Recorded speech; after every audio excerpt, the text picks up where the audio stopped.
තෙරුවන් සරණයි සුබ උදෑසනක් වේවා. අද මාධ්‍ය සාකච්ඡාව සඳහා සම්බන්ධ වෙනවා අපේ ලංකා ජනතා පක්ෂයේ ජාතික සංවිධායක අපේ ඉෂාර කරුණාරත්න මහත්මයාත් ඒ වගේම අපේ පූජනීය ගංගොඩවිල පුණ්‍යරත්න ස්වාමීන් වහන්සේත් මේ මාධ්‍ය සාකච්ඡාව සඳහා සම්බන්ධ වෙනවා. විශේෂයෙන්ම කාරණා කීපයක් සම්බන්ධව කතා කිරීමටයි අද මාධ්‍ය සාකච්ඡාව කැඳෙව්වේ. ඒ පළවෙනි කාරණා තමයි අපේ අති උත්තම වූ වන්දනීය පූජනීය සංකේතය තමයි උතුම් දළදා වහන්සේ කියලා කියන්නේ. දළදා දැක්මක් දළදා ප්‍රදර්ශනයක් පැවැත්වීම සඳහා වර්තමාන රජය ගෞරවනීය නායක හාමුදුරන් වහන්සේලාගේ අනුශාසනා පරිදි පැවැත්වීම සඳහා කටයුතු සූදානම් කරලා තියෙනවා. ඒතර මේ කටයුත්ත සිද්ධ කරන රාජ්‍ය අනුග්‍රහයෙන් යුක්තව. ඒතර රාජ්‍ය අනුග්‍රහයෙන් යුක්තව කරන කටයුත්තකදී රාජ්‍යයේ පූර්ණ අනුග්‍රහය ලබා දෙමින් තමයි කටයුතු සිද්ධ කරන්නේ. මේ වෙනකොට අපිට තොරතුරු ලැබිලා තියෙන මේ වෙනකොට කතාබහට ලක් වෙලා තියෙනවා. ඒ සම්බන්ධව වැසිකිලි කැසිකිලි පහසුකම් ලබා දීම සඳහාත් වෙනත් පහසුකම් ලබා දීම සඳහාත් ප්‍රසිද්ධ YouTube නාලිකාවක් සිද්ධ කරගෙන යන පුද්ගලයෙක් මුදල් එකතු කිරීමක් සිද්ධ කරලා තියෙනවා කියන කාරණාව.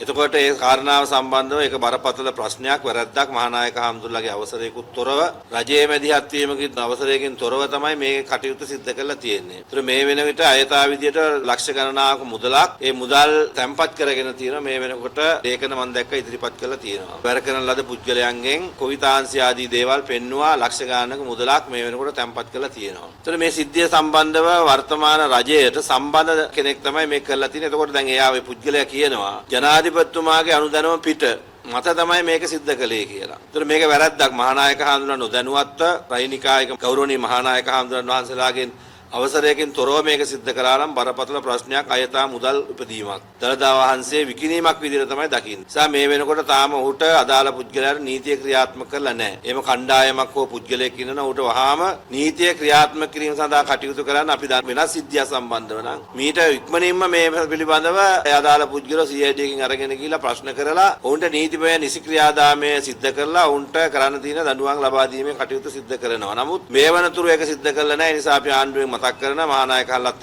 මතක් කළා. ඒ නිසා මේක නවත්තන්නත් හේතුවක් වෙයි සමහරලාට.